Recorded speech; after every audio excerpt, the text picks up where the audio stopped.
UFC Fight Night, Bonfim versus Randy Brown. Welcome everyone to Winning in the Shadows. Andy and Jim are going to break down all of the fights, and we'll just start off by saying, not every bet that you lose means the fight was fixed. That seems to be the. That seems It's to getting be a little the. tiresome. Yeah, Already. like posting highlights of every single fight that people have lost. Like that looks a little shady. It's like, no, it doesn't. Guy had a bad weight cut. He looked like shit. So, we're gonna break down all of these fights. Uh, I Dude's knee only, exploded. yeah. I mean, I'm sure it's happened. I only know of two fights that I will just be like, yes, that is fixed. Like the Bulgarian, besides the Bulgarian one. There's only two fights, and one of them was Derek Minner, which they openly were like, that was fixed. So, all right, we're gonna break down all of these fights, but yeah, not every bet you lose means it was fixed. All right. Jackson McVey, Dante Johnson coming in on short notice, but he really didn't take hardly any damage on Saturday. So he steps in. This is going to be some kind of, like to say catch weight is, I mean, this may be like 193 and a half. Maybe like, just, Johnson, how much do you weigh? Okay, that's the weight, okay? This is a strange fight here. How do you break this one down? We gotta wait for everything on this fight. Okay. Yeah, Deontay Johnson's gonna murder this guy. Yeah, he is. It's that simple. I'm not worried about the two back-to-back weight cuts because I don't believe it's going to be at 185. No, like it's stated not right here, close. obviously. So, I mean, we're probably looking at what are they going to do? Fight at light heavyweight? I don't know, but Deontay Johnson is going to absolutely murder Jackson McVey. Jackson McVey was brought in on as cannon fodder. We got a great view of what Deontay Johnson is going to look like when he's not fighting heavyweights. So yeah. we know, and like I said on last week's breakdown, there is just something about Deontay Johnson. I don't know what it is. Johnson. Or Dante Johnson. Deontay Johnson, wasn't he the Pittsburgh Steeler? Yes, he was the wide Steeler with the receiver? receptions all the time that we were made a ton of money on. I don't know. I can't put my finger on it what it is about this kid, but there's It something factor? there. Yeah, he's got something. I don't know what it is. Just give him time to develop, and giving him opponents like Jackson McVey is a great way to let him develop and get more cage time. But I have a feeling we're going to be talking about him for a while in MMA. Yeah, I mean, Jackson McVey, supposedly wrestler, takedown guy, and then he screwed it up against Bruno Ferreira. Like, he got his, he slid off. Bruno Ferreira laid on him, and then got the armbar. It was a terrible look. And then what do we see from Dante Johnson? I can wrestle if he wants to. But, yeah, McVey, this is Dante Johnson by finish if I've ever seen it. Because we know Dante can strike. Still hasn't been the distance, but his cardio didn't even look like he was, that bothered. He didn't have to do a lot against Dumas, but just absorb Dumas's ridiculous, wild striking and such. So I think anywhere this fight goes, McVey's in big, big trouble. So Dante Johnson by finish. Like, Chimaev has done this, taken a fight like within a week. Susurkayev did this, and anytime they do it, they're just fighting somebody they can just go right through. They can just bulldoze. So I think it's the same thing here. So, all right, Miles Johns and Daniel Marcos. How do you see this fight going? Sorry to be boring, but I don't care who wins. Give me fight goes the distance. These two guys are going to be closely contested.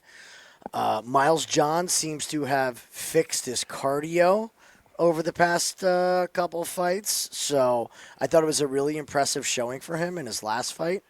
Didn't look like he got tired. I thought it was really close. I actually had him edging Matsumoto in that fight. I thought it was razor, razor thin. Coming off 2 losses in a row, I would think his back is against the wall.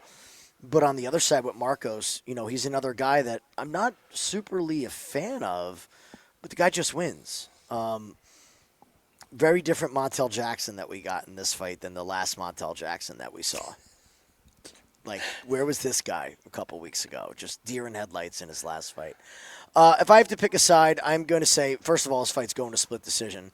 I am going to go with Miles Johns with 2 losses and his back against the wall to land the bigger shots, and I believe that sways the judges. But this has split decision written all over it, up, down, left, and right. I thought Marcos. I made a lot of money betting on Marcos, but I don't think he. I didn't think he beat Davy Grant, and then you get the no contest. This Giannis fight, I just thought was kind of like I just thought it was closer than it should have been. It was a really good fight, and then he looked really lethargic against Montel Jackson. He looked very unlike himself. He was not fast. He was not. I don't know. There was something off about him. He couldn't get anything going with the striking. So I really do wonder if there was just something that he wasn't feeling good or there was an injury or something. But you go back and look at his fights before that Montel Jackson, it just look completely different. And yeah, Miles Johns, man, he looked amazing against Matsumoto. Looked amazing.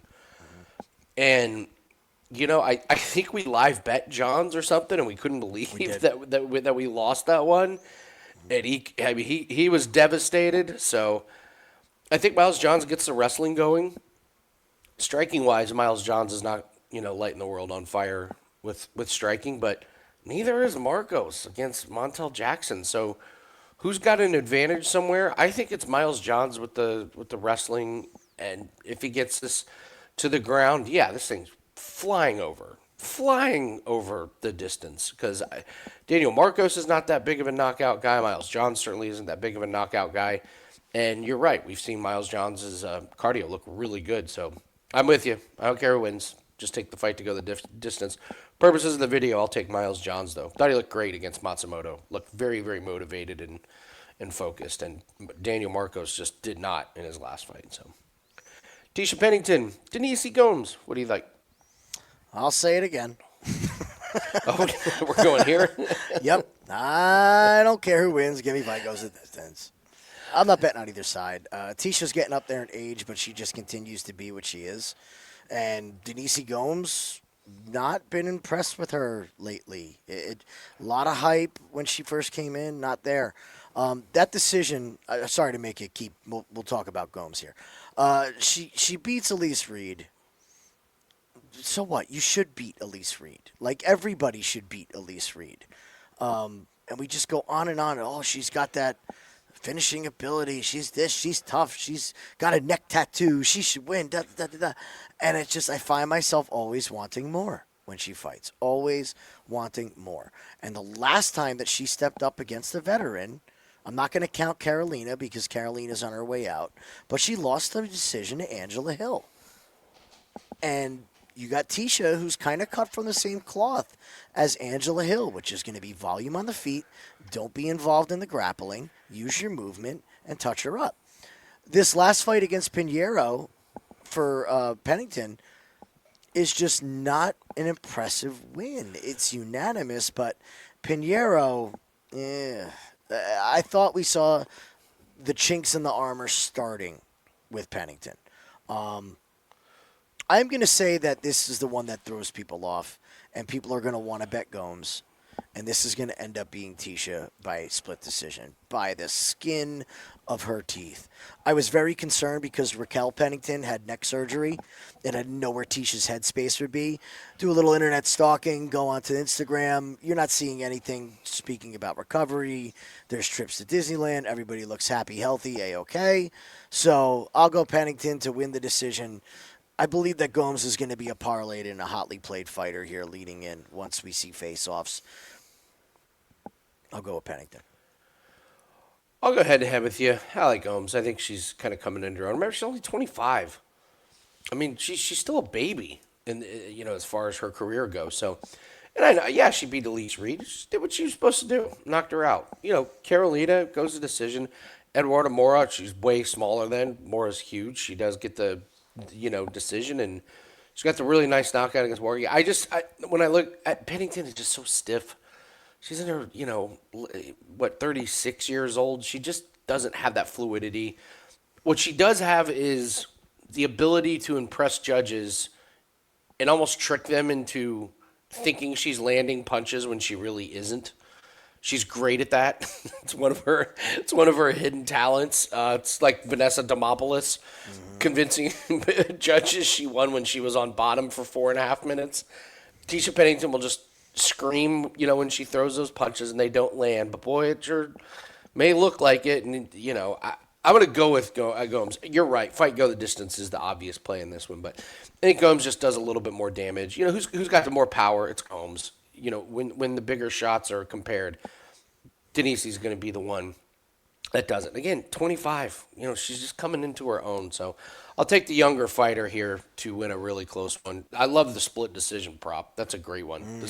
This has got split decision written all over it for sure. So Josh Hokit, Max Gimenis Cricket. Jim, where did they find this guy? What's going on? What in the world fight is this on a UFC card? What do you think is happening in this fight? Well, it was great. We were talking about this before the show started. I said, what did you find out about this Max guy? And Andy had a very simple answer, and I think he nailed it. He goes, well, I know he's not an MMA fighter. He's not. He's not. No, he's a grappler at heart. The guy is built like an absolute refrigerator. But the athleticism is going to be a real problem in this fight. That's what I kept going back to, is that Hokit's athleticism is just going to be heads and tails above this guy. And we've seen this with these jiu-jitsu aces, these grappling aces. If they can't get this fight to the ground in a dominant position, they're in trouble, man. Wrestling, to me, always trumps natural jiu-jitsu player. And Josh Hokit has wrestling and athleticism. Two key things that you need to beat a jiu-jitsu ace. It's that simple for me. Really liked what we saw from Hokit. I've heard people say, well, I don't know, that cardio was in. I have never seen any kind of a cardio issue with Josh Hokit. And if you're not familiar with him pre-UFC, you will agree that there is no cardio issue with Josh Hokit. He is the main focal point, really, of Jackson Wink at this point. It's not really a hotbed for big MMA prospects. So I do believe he's getting the majority of the attention and treatment out of that camp. I don't believe he's getting treated like Holly Holm was, where people could come in and pay to train with Holly Holm off the street. I don't think people are jonesing to run in there and train with Josh Hokit, who just want to try out MMA. Hokit has a lot of pressure on him in this fight, especially after his Contenders debut. He talked a lot of smack. So he's got to get in here and back this up, or we're going to be talking about the fraud check, the dreaded fraud check word after this. So I'm going to take Hokit, and I'm going to say that he does melt Max in round 2 or round 3 and gets his way to a finish stoppage win. Yeah, it's Hokit all day. Come on, this guy, he grappler. He's fighting guys that are 7-8 at Shogun fights and 9-9. He knocks them out. Okay, whatever. He can't even find these fights. No, Hokit's wrestling is just way too good. And like you said, Max would somehow have to end up on top with Hokit tired. Because even if he does end up on top, I don't think he's holding Hokit there. Hokit is able to stand up on him. So Hokit runs, just absolutely demolishes this guy. He's not a striker. he doesn't strike. I mean, it's just, no, this is, I do not understand this matchup. I don't understand how this is a Contender Series guy. These Contender Series guys, they at least normally give him a UFC vet. Where did they dig this guy up from to give him so? Just these grapplers that win on the regional scene and then come to UFC, it just doesn't go well for them. They're just not ready. The striking doesn't scare anybody. And once the striking doesn't scare anybody from the very beginning, the opponent can just do whatever they want because they're not scared of anything. Hokit by finish, I would take rounds 1 and 2. You said 2 and 3. So maybe it's just round 2. Round 2 is probably your safest. I could see Gimenis surviving cardio-wise and looking very tired going to the stool for round 2. Yeah. And then it's over. All right, so we got Hokit and Gimenis. All right, Mayra Bona Silva, Jacqueline Cavalcanti. What do you see? What do you see in this fight? Okay, let's talk about what Cavalcanti does well. Good footwork. Strikes with all limbs. Okay, she kicks left, kicks right, punch left, punch right. Does mix in the elbows, but not a whole lot. Wrestling defense, question, but I think it's good enough for this weight class. It's good enough for the women's divisions, period. One thing she does know is she knows how to win decisions. I know that they're close, but we can't fault people for winning. And what does she do? She wins. She just wins. So I know the fights are close, but she does enough to eke them out. Have some questions about her when she really takes a large step up, but I don't believe that Bueno Silva is a step up. Let's talk about Bueno Silva. Things that she does good. She does have this dangerous ground game. She will get into a firefight. She's tough, that we know. And she will throw back, and she throws hard. Good kicks on her as well. But here's my problem. She is one of, if not the most plotting fighter when it comes to footwork in the UFC. She has absolutely no footwork to speak of whatsoever. She makes tactical errors constantly on the feet that put her in danger for the striking. She doesn't throw first. When she does throw first, she throws big winging shots, and it leaves her open to the counter. Secondly, she is susceptible to getting cut. Some people are just built that way. She is susceptible to bleeding. It just is that way. Who was I just thinking about? We'll get to Christian Leroy Duncan later, but like the guy never shows damage, no matter what kind of fight that he's in. Bueno Silva, you touch her and her eyebrow starts to bleed. That was an absolutely nasty cut that she got in the Macy fight, and that is never going to be the same. The other problem is that from the neck up, she's an absolute mess. When things don't go her way, she has no way of getting through it. She's constantly crying going to the ring, way too emotional. And if someone could get her to just calm down and fight instead of being so invested emotionally, she'd probably improve.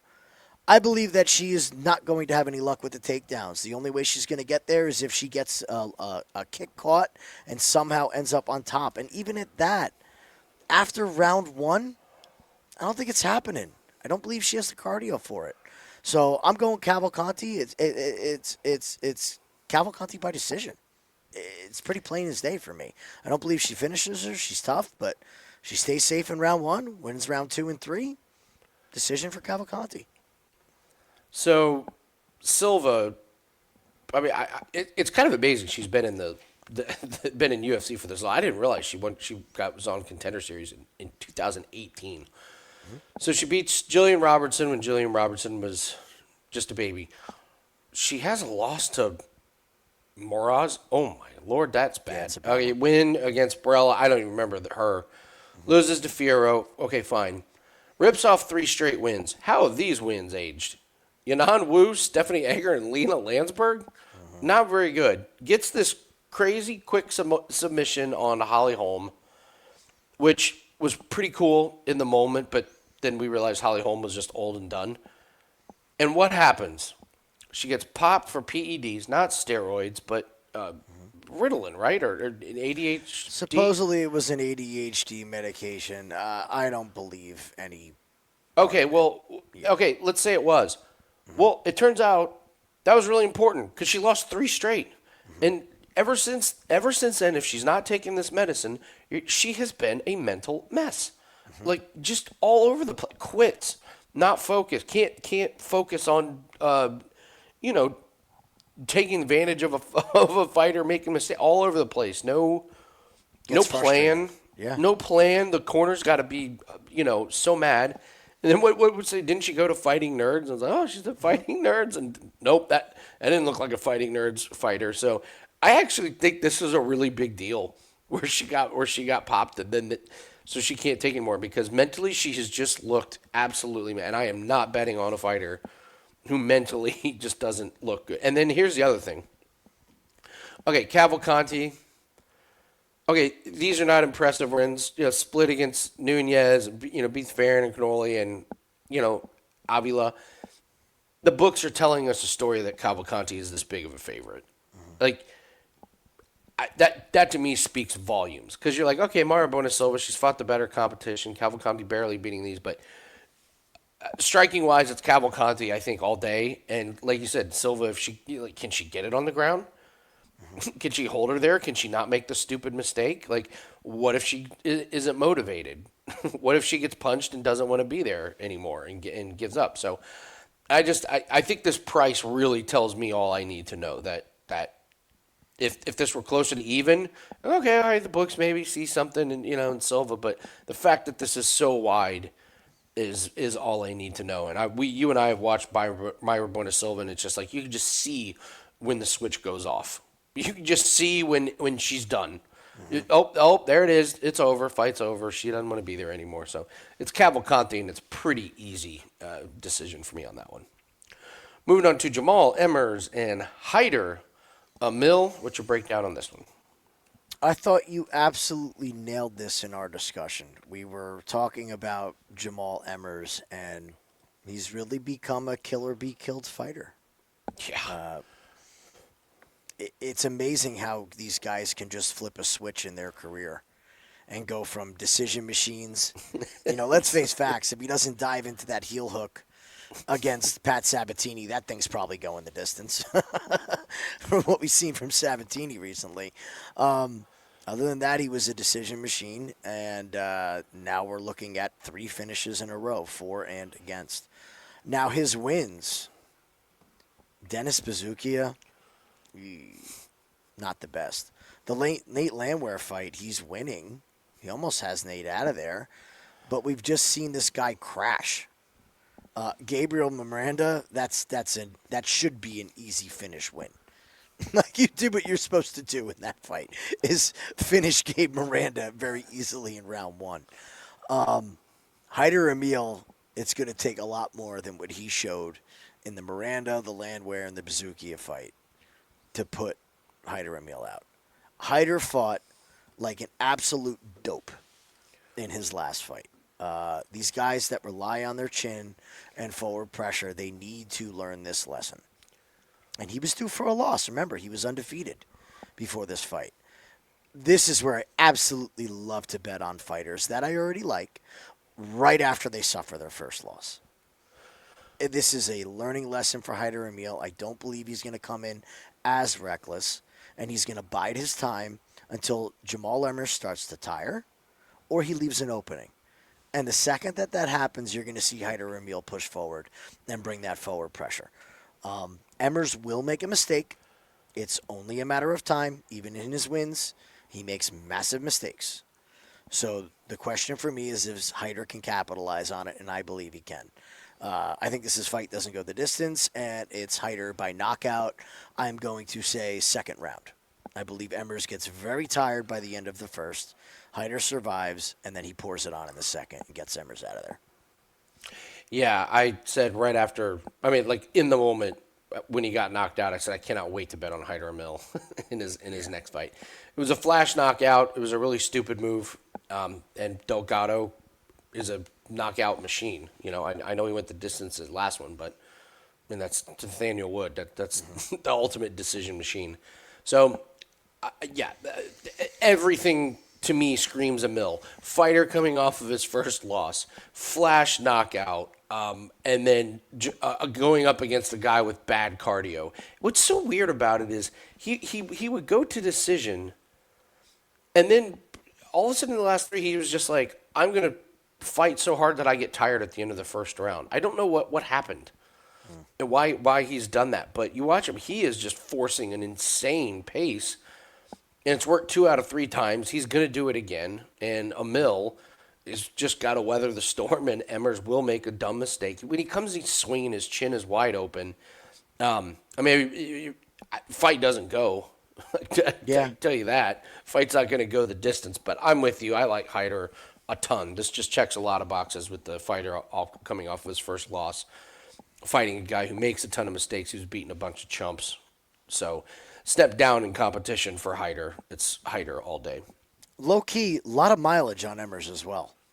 29 fights. 29 fights is pretty interesting. Yeah, a lot of mileage 36. on that body. Yep. 36. Maybe that's why. Maybe he's like, man, my cardio ain't there anymore.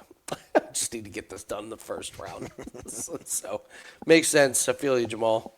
UFC Gold Best Bet, guys. We just got one play that was up. We did really well last week. Just one play. It hit. live bets continue to just be the story of 2025 for MMA. So we're going to be live on the Winning in the Shadows YouTube channel. Please join us. The live bets have just been absolutely fantastic. In fight, before fight, shout out to Bulgarian and Tavali because that was a nice live betting opportunity that we discovered. But for whatever reason, when Jim and I get on a stream, we just talk out some of these bets and they work. And you just need a couple really good soft live lines to turn a profit. So we'll keep plugging away. I think I was 3-0 on bets that we made during the show. I don't think I lost one. We did good. I know I lost one, but it was a very profitable night live. Yeah, it's great. It was fantastic. Yeah, we made enough live that when our play was around, we're like, okay, we want to hit this, but like we were already happy before. Absolutely. So play, so join us. Grab this play. Let's keep cashing, and come watch us and hang out with us. It's a lot of fun. It's going to be an afternoon card. So we'll be doing taste tests as well. So it'll have all the favorite things. So, all right, move on. Interesting fight here. What a great match here. We got Marco Tulio versus Christian Leroy Duncan. What's your take on this one? Well, last week on the show we did our look-aheads, and I was all about Tulio, and I've definitely switched my tune on this. Okay. Well, here's the first reason. Tulio was in Norma's corner last week. Norma got really lucky to get that win. We were really lucky because there was a lot of live bets on Norm as well. I don't like when fighters who are together, girls and they're in a relationship, I don't like when I see them in the corner and that person loses the week before. There's a lot that is going to go into or wins the week before. I'm going to say that Norma lost. I thought the game plan was absolute crap. I thought she looked like crap. And I expected a hell of a lot more from her and Tulio if they're really training at the same gym with the same coaches. So I don't have a whole lot of faith that we're going to have an excellent game plan from Tulio. If you're Tulio, what is your game plan? You probably have an advantage on the ground. But here's the thing, man. Leroy Duncan, not an easy guy to take down and hold down, and you have to wade through fire to get there. And we've seen Tulio to get hit. When Tulio came off Contender Series, we were worried about his defense. He took some shots in that fight. And in the UFC so far, he really hasn't had to go through the fire to get to where he wants the fight to be. He's going to have to in this fight. It is a scary proposition betting on Leroy Duncan because we've seen him do a lot of dumb shit in all of his fights. Stupid little calf heel kicks and spinning techniques when there shouldn't be them, being held up against the cage, holding other people against the cage. But, man, I keep seeing Tulio get caught coming in by something from Leroy Duncan. If he can close the distance, it's his world. He should excel. I'm going to say that Leroy Duncan wins this fight, and he wins this fight by knockout. I think he's going to catch Tulio coming in. I landed on Duncan as well. Tulio's got the really impressive record, but boy, what a step up, man. Pateria and Tresean Gore, and then he gets somebody, like Duncan that's going to be his size and can hold him up against the fence and does have cardio and, all that. So I'm with you. I like what I've seen from Duncan. I liked him. I think we bet against him against Gregory Rodriguez, then we've come back and bet on him in these two, and he's looked really good. It's really, really good. So I think he's knocked off some of the dumb stuff that he does. He still does some stuff, but it's not as bad. Remember when we bet against him against Armin Petrosyan? It was like, you can't do all that dumb stuff against Petrosyan. And then he did all the dumb stuff, and he lost. He's kind of cut it out since then. So he'll make the occasional gaffe, but is Tulio the one to make him pay? I don't know. I think this is kind of a little humbling experience for Tulio. You see 14-1, you're like, whoa, like, was he fighting for a title? No, he's fighting Tresean Gore and Igor Pateria. So I'm not going to finish, but I do think Duncan wins a decision. So I just see Duncan holding Tulio up against the fence for extended period of times, landing really good clinch and body shots, and Tulio getting popped when he's not paying, when he's got his hands down a little bit. So Duncan's going to be the pick from both of us. Ricky Simone and Raoni Barcelos. What do you see in this fight? Again, snap judgment is say, I don't care who wins and take fight goes the distance. After doing some study here, I don't feel so bullish about that. We've seen both of these guys wobbled. Ricky Simone specifically.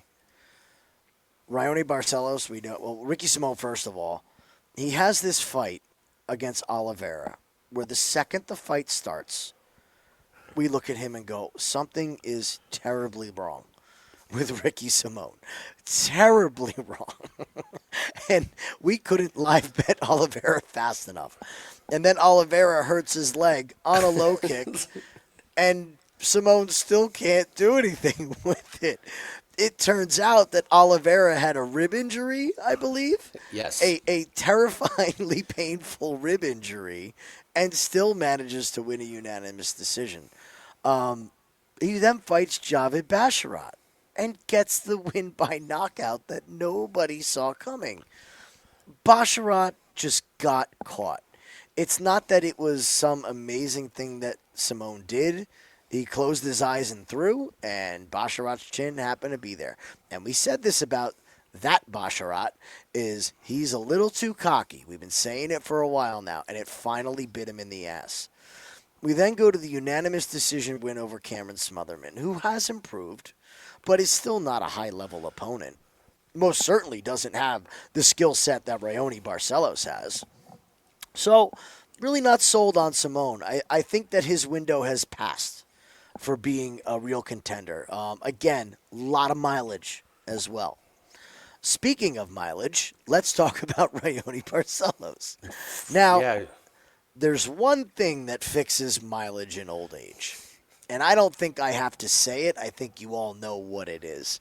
And it's pretty obvious that we have now transitioned into knowing exactly why Raoni Barcelos is on this 3-fight win streak. Talk about a different look from when he fought Kyler Phillips to when he fought Peyton Talbot. What a difference. The cardio is nonstop. The chin is in check. He's golden. The comeback, I believe he was losing the beginning of the fight to Cody. And then it was a snowball downhill from there. It was all Barcelos. Yeah, I'm not confident fight goes the distance. There is a serious chance that Raoni Barcelos is going to knock out Ricky Simone. On top of that. Yeah, knockout? Man. Yeah, well, think if this gets stuck on the feet, I mean, it's one-way traffic for Barcelos here, I believe. He's just a better all-around striker. Here's the big reason why. Barcelos throws great leg kicks if he wants to use them, and Simone still, at this point in his career, doesn't know how to check a leg kick. So that's going to take away a lot of the wrestling pop. I think if you watch this fight early and you see Barcelos throw 3-4, we've been here before. We've seen 3 leg kicks and go, oh, he's not checking them. You got to bet the other guy if you're not going to check leg kicks. I mean, it's MMA for a reason. You got to be good at everything. I'm going with Ronnie Barcelos, and I think he surprises. It's safe to parlay, but don't be shocked if Ricky Simone gets put out a little bit here by Raoni and his newfound cardio and youth. I'm with you. I thought I was going to be on Simone. Then I went and looked, and he doesn't look right. And I wonder if we've just entered the very talented wrestler that it's just taking its toll. He doesn't want to wrestle anymore, or he can't do it the way that he used to be able to, because he dominated Smotherman, but wasn't that it wasn't like, you got to get Cameron Smotherman out of there when you dominate like that. And the big shot against Basharat, but this Oliveira fight was bad, the Batista fight was bad, the Song fight was awesome, but I wonder if just so much damage over the years, and that fight against Song was taxing, man. That was a grueling fight. So, and you said it, man.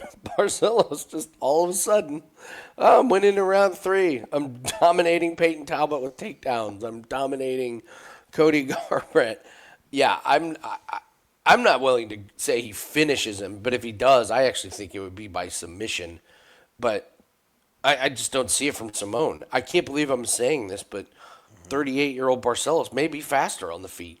His footwork may be just a little bit better and faster. And are we sure Simone's going to have the wrestling advantage? Because Barcelos has looked a little bit better recently. So I'll go with Barcelos. But I would say that I'm saying Barcelos for the purposes of this video. I'm not betting a penny on this fight. There's too many different outcomes. But I'm certainly not betting Ricky Simone. But boy, what a live bet fight this is. This is you took the words right out of my mouth. This is my favorite live bet spot on the card right here. I think you're going to know pretty early on what we're getting from Ricky, and if it doesn't look good, it's Barcelos all day long. So I almost hope that Ricky has a good round one. Come back and bet Barcelos. Yeah, Diabolical. Yeah. I get it. Get that early right. takedown, Ricky. We move on to the first Bonfim, Ismail Bonfim, and Chris Padilla. I've never been a Padilla guy. I've also never been a Bonfim guy when they step up in competition, so this is a tough one for me. I'm interested in your take. I really don't have a whole lot of interest in betting this fight, but I will give you a breakdown on it. I kind of have it circled as a live bet as well because I believe that Padilla is durable enough to give us enough time to get on something. Bonfim, when things don't go his way, I think he's got issues. With that. He's one of these guys that's a real good hammer, not so much a good nail. Takes the L against St. Denis, takes the L against Salikhov, who we love. Love Salikhov. Gets the win against, look at these wins. Vince Pichel, Terrence McKinney, and now we're talking about guys that we've never heard of before and never will hear of. They're not going to come showing up in the UFC. That's a bad resume, guys. That's not a resume where you scream, wow, future title contender. Now, Padilla doesn't do a whole lot special, but what he is tough. What he is durable. He's got cardio, and he can make fights ugly. So if we have a guy on one side that doesn't do fights are ugly, needs him to be clean, needs it to be in his world at his pace, and we have a guy on the other side who's not too skilled, but he's going to make it a dogfight. He will make, if he doesn't get sparked in the first minute, this fight will turn into a dogfight. I have to lean Padilla in this spot. Also believe this is live for a finish late. Maybe the way to take this is just fight doesn't go the distance. I'm leaning Padilla, though. I'm leaning Padilla. We'll see how these guys look at weigh-ins. We'll see how we look at walkouts. I wouldn't be shocked to see a late finish here from Padilla when Bonfim is just out of options. I don't like either of these guys. I mean, these wins, come on.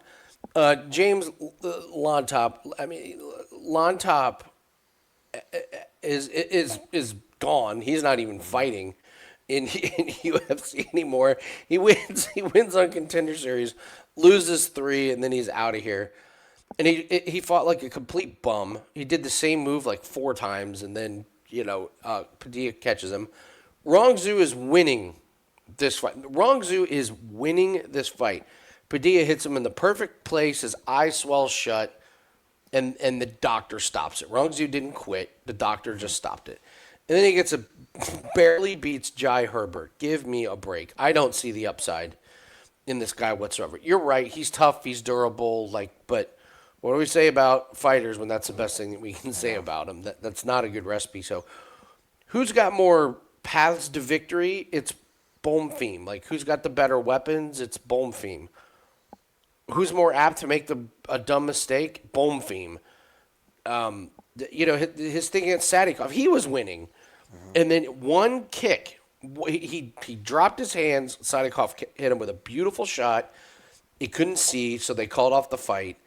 And again, St. Denis just absolutely ragdolled him. So Bonfim is just super high ceiling, super low floor. I can't bet anything on this fight. But if you're doing the Bonfim parlay, good luck to you. Good luck to you. I don't trust these guys. They're excited. I will say this: Bonfim's probably going to make this fight exciting. He's probably going to push the pace. He's going to land. I actually think it'll be a good fight. Sure. But Bonfim's going to make mistakes. Can Padilla, capitalize? I don't know. If I had to make a pick, it's Bonfim just because I think Padilla is really limited, and I don't think he's that good, and I think Bonfim just has the higher ceiling. But again, I won't be betting anything on this one. Muslim Salikhov versus Eros Medic. I think we may need a Medic in this fight. Like Salikhov might die of a heart attack if this gets to round 3, and Medic may die if Salikhov touches him in the first round. What do you think of this fight? You have the ambulances on standby for this one. Yeah. We might need 2 no matter what the result of this fight is. It's just let's get this, again, out of the way. You're trying to do something with this fight not to go the distance or the under 2.5. Euros Medic does not go to decision, win, lose, or draw. His fights end. Go to his profile. It's wild to even just look at. It's hilarious. Look at this It's hilarious. stuff. I mean, This is insane. Like, this no has decisions? to be No decisions? this has to be the least amount of time in how many in 14 fights. I should go add this up and see if this even equals Total fight like time? 2 fights. Yeah, what is this? 2 fights? If that, you got a minute 30. Like you go through this guy. It's like barely fought. He really hasn't fought that much. No, the thing is, too, is he's getting finished of guys that aren't known finishers either. Punalele Siriano, Oral By. So when he gets finished, you don't need to have crazy finishing power. The mistake maker, Jalen Turner, like, just nukes him in round 1. The retired Yeah. Jalen Turner. Yeah, and these guys that he's beating by finish are guys who get beat by finish. And Matthew Sebelsberger, Tim Means, Gilbert Urbina. I mean, everyone's going to say Omar Morales. Yeah. I'll echo it. Like he did get dropped by Gilbert Urbina. Like he got put on his ass by Gilbert Urbina. I don't understand this line one bit. How in the world could you favor Uros Medic against Muslim Salikhov? It has to purely be the age gap. And I know it's a great statistic with 6 years or more. Always the younger guy wins. I think it's 68% of the time. I get it. But all Salikhov has to do is touch Medic one time. One shot. It doesn't have to be his best shot. Any shot that he touches clean is going to put Medic on his ass. It just is. If he lands the punch that he landed on Carlos Leal, Medic is going down. He's out before he hits the floor. Like knockout. He might be out before the punch lands. That's how chinny he is. Like, yes. I think it's ridiculous that Salikhov is the underdog. I absolutely love him at plus money. I think you're also taking this fight by KO. You got to see what the line is. You're doing something with this fight not to go the distance, no matter who it may be. I am going to pick Muslim to get one more win. One more for the old guy here. He's just pinpoint striking. The guy knows how to move defensively. Medic is going to leave himself open. I see a counter shot coming from Muslim that just puts Medic out before he hits the ground. You don't even need to bet Muslim Salikhov money line. You can just bet him by KO. Of course, yeah. We always say, hey, just take finish. Just take finish. Don't take one. You know, don't just pick KO or just don't pick sub. But I mean, if Salikhov beats him, he's knocking this dude out. This is just what he does. Does he even have? Yeah, he has an arm triangle choke at Yun Feng Showdown 2017 against a guy that was 0-2. There's your submission win. Salikhov inside the distance at this gigantic price is. I actually can't believe they have Medic as the favorite. I don't get it. I don't get it at all.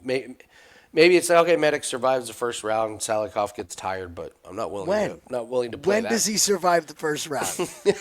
When? Somebody tell me when he survives the first round. That's the other thing is you're going, well, maybe if he extends the fight and gets Salikhov tired, like he doesn't. He's never done that. Why would let's he do do something fun. Ready? We'll do something fun for this. Here's what you do. You take one unit. That's it. Whatever your unit size may be. You play Salikhov money line at plus 136. Right from there, you play Salikhov by KO at plus 200. From there, for insurance, you play Salikhov KO submission at plus 180. And then you play Salikhov round one, which is plus 330. Small little tiny $5 play. But like in the world that I see, that all happens in this fight. It's just the guy is so wide open in round one. He comes in like a berserker, and a veteran striker is going to tag him coming in. I just added up. It's like 37 minutes and 14 fights total for Medic. He's a very efficient fighter. Not a lot of wear and He's tear. fought longer than it takes me. It's longer for me to put my child to bed than this guy has UFC fights. Get paid by the hour. No. All right, move on to Matt Schnell and Joseph Morales. Where did you land on this one? It's the Matt Shell fade, man.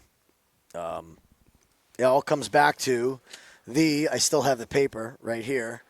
The R word, everybody. It's been said. It's come out of his mouth. He has retired. I was going to say, And now he's he fighting actually again. retired. Yes, he actually retired. He made Jimmy Flick look like a competent MMA fighter. So, look, again, I don't want to sit here and sound like I'm like this. The fact is, this is the best of the best. These guys could kick the ever-loving hell out of me. All right? So, respect for them for getting in the cage. But you got to know when it's time to hang it up. And I don't believe that Schnell's heart is really in this thing all the way. Once you say the words, that's always a red flag. Once you actually retire, it's a massive red flag. Absolutely massive. I think this is going to be Morales by submission. He's going to hurt Schnell. He's going to get on his back, and he's going to choke this man unconscious. Morales has a pretty good level of competition. These guys that he's fighting have a lot of experience. You're not seeing the 0-0s, the 1-1s. I mean, look at 13 wins, 11 wins, 12 wins, 10 wins. These guys are legit fighters in these other promotions, and he's looking very well against them. I locked in a bet today, myself personally. I played Morales by finish. It was plus money. If you're going to give me plus money to fade Matt Schnell by finish, I'm going to play that. I think this is Schnell's last fight. And honestly, with all the shenanigans going on, are you going to be shocked if Schnell shows up and it just looks like he totally phoned this thing in? Like one more paycheck? No, Not if one you're bit. asking me, no. Not I one bit. wouldn't. I'm not saying it's going to be fixed, all right? But I'm just saying we're not going to see a motivated Schnell like we saw 6 years ago, 8 years ago. I think this is the last fight of Matt Schnell, and I'll be damned if I'm not going to make money on Matt Schnell one more time and pass it by. Morales has an interesting career arc. So he gets into UFC, wins this fight here, gets knocked out by the 2018 version of Fig. And then, I don't remember Eric Shelton. I'm sure if I look him up. But here's the thing about Eric Shelton. You know, it's a pretty good career, 20-9, and he loses by split decision. One judge has one round scored differently. He probably stays in there. So he goes off and wins a bunch of fights, and he goes on to the Ultimate Fighter. And, you know, look who he beat. He beat a guy that, he beat a guy who went on to win in LFA and then on Contender Series. Mm-hmm. And then we remember Rodriguez. Rodriguez knocked a guy out cold. Mm-hmm. So on Contender Series. So, you know, that's who he beat. And then he's a huge underdog. We underestimated him completely and bet on Medeiros. And Morales dominated him. Like, it wasn't even close. And, you know, he outstruck him, and then he takes him down and gets the finish. And if that version of Joseph Morales shows up, Schnell's done for. So, yeah, we made a lot of money betting against Schnell after that insane Sumaderji fight. I mean, his chin is, I don't know what's worse than gone, but his chin is non-existent. And yeah, I was like, we're never going to be able to bet against him again. And then they give him Jimmy Flick, and you're like, Can't bet on Jimmy Flick. And he struggles against Jimmy Flick. Can't get him out of there. Jimmy Flick had some actual moments. So the fact that he's getting another fight, A, stuns me, and B, gets me really, really excited because I can't wait to bet against Matt Schnell. What do you mean wait? I already have bet against Matt Schnell. So fight doesn't go. Morales, whatever you want to do. There's just the days of betting on Matt Schnell were 5 years ago. So, You know what's wild is you go back 5 years, he was chinny then too. it's a good point. That's a really If you go good back point. and look at his record, you're like, wow, he got knocked out then. Yeah. If you guys could please hit the like button for us, that helps the algorithm. Leave us a comment. Tell us what bet you like. I love reading these comments and seeing what you guys are betting on. Tell us if you agree or disagree with anything you've heard on the video. Be nice if you disagree. Just be nice. Let's move on to the main event. Gabriel Bonfim and Randy Brown. Randy Brown. What do we do with this guy, Jim? This guy is just like, you look at him and you go, man, if you had the Bonfim aggression in Randy Brown's body, he'd be a world champ. But Randy Brown, his nickname, isn't it Rude Boy? Yep. Yeah, Rude Boy. It should be left leaving us wanting more. It's just like, I so want more from this guy. Where do you land on this fight? I'll tell you this. I made a lot of snap judgments this week, and then once I sat down and actually did my work, I flipped on a lot of fights. I initially wanted to fade Randy Brown and just said I couldn't trust him. Here's the thing. This fight reminds me so much of last week's main event, where you're just staring at the fight, staring on the fight, and wanting to fade Onama and we have a guy we've been great on, and the fight starts and we go, what the hell were we thinking? Woulda, coulda, shoulda, which is coming Woulda, up after coulda, this. Yeah. I am not impressed with these Bonfims, which is disappointing because I had real high hopes for these guys. But I don't see the next level to them. I wonder if we've just seen what we're going to see from these guys. At his age, you can't be going to split with Stephen Thompson. And losing, by the way. And let's I also thought he not lost. forget that he lost. Yeah, exactly. That's money that I want back. Is my Thompson money. That we need a refund. I should call DraftKings like an early injury payback. Yeah, pay me back for that. Win against Chaos Williams. That doesn't age real well, right? Win against Angelusa. That doesn't age well, right? It really is. Sorry, I didn't mean to interrupt. Go ahead. It really is. It really is interesting because that Chaos Williams Brown fight was so good. Yeah. Now you look at Chaos and you go, was it? Was it that good? Yeah. Like, okay, he beat Dalby, or lost to Dalby.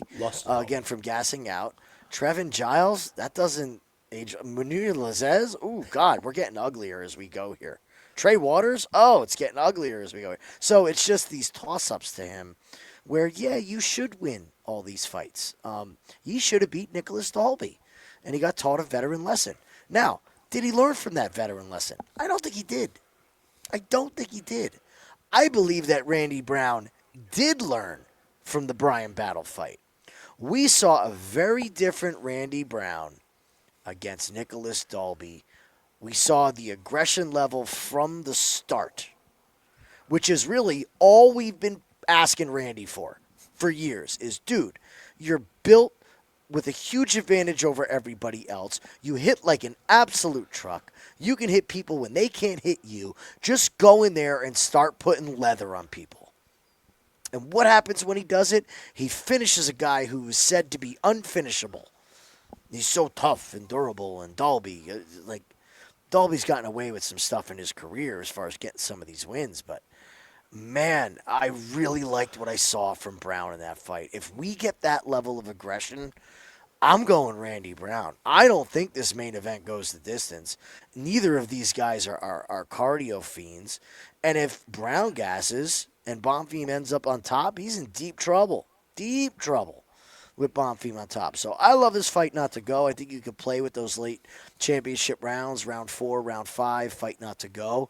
But I'm liking Randy Brown in this spot, man. I want the same Randy that I saw last fight, and I think he makes quick work of this. And that Bonfim parlay is going to go down in flames.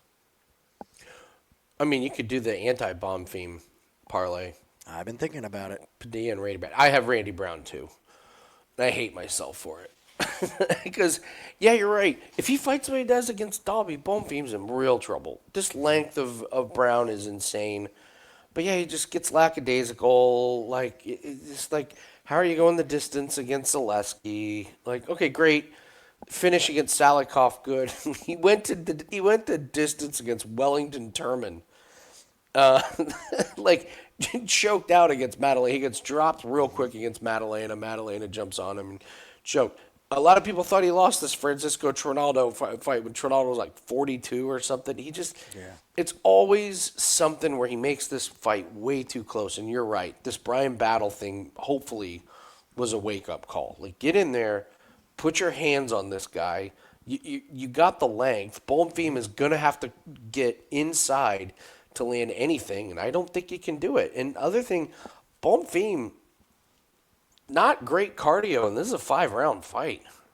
First time.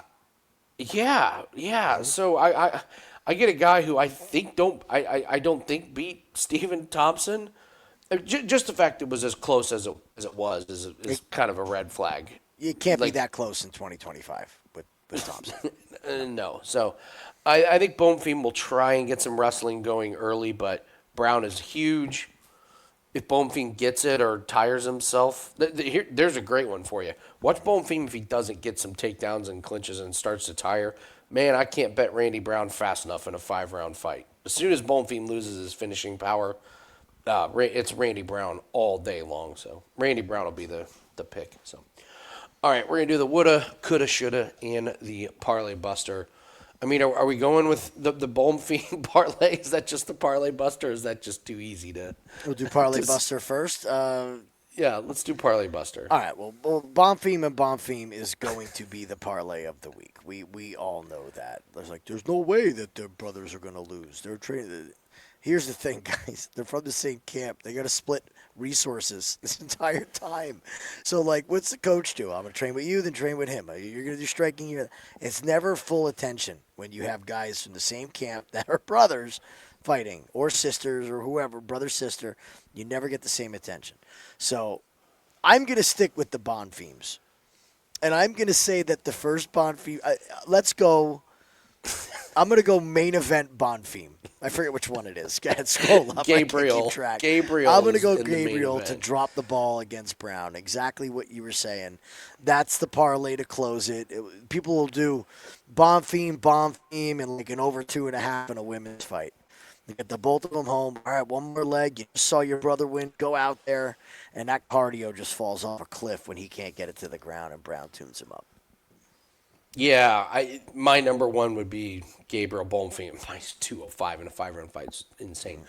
Since that one's already gone, I'll go Marco Tulio at minus 200. The Norma Dumont boyfriend, whatever. Tulio gets dropped. Duncan puts on a UFC veteran performance on him. And I just think people look, Marco Tulio 14-1. It's just not been that good. Duncan's fought the way better level of competition, and Duncan's damn near impossible to finish. So, all right, woulda, coulda, shoulda. Yes. I'm gonna pick one because I want to leave one for you. So okay. I think I know what yours is. Oh, I got a few.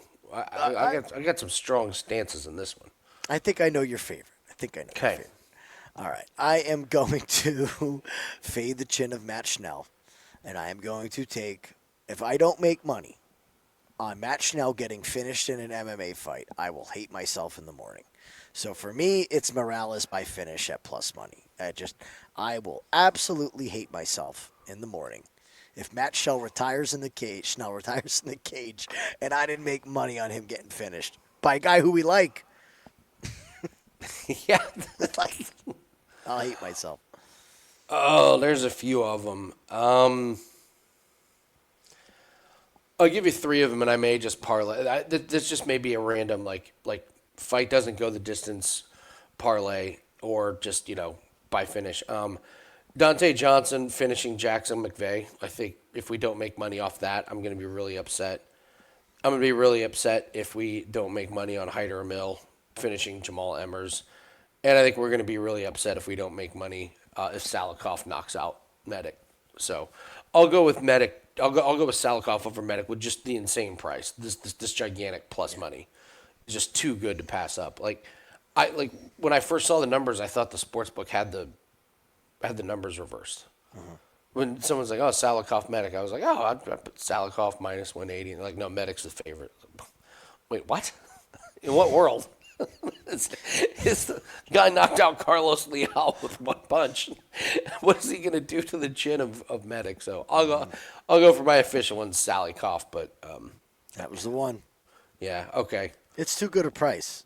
Mm-hmm. I do think Dante Johnson makes mincemeat of Jackson McVey. Jackson McVey is pretty bad. So, all right, guys, that's going to do it for us. Again, we have our UFC Gold Best Bet, just one bet that we got this week. Go grab that. Make sure you join us for the fights on the Winning in the Shadows YouTube channel. We'll be watching the fights live bets, all that good stuff. And this is an interesting card. It's an afternoon card, which Jim kind of hates. They just pushed it back an hour and a half for me, so at least they get to did? wait till Okay. 4:30 now. All right.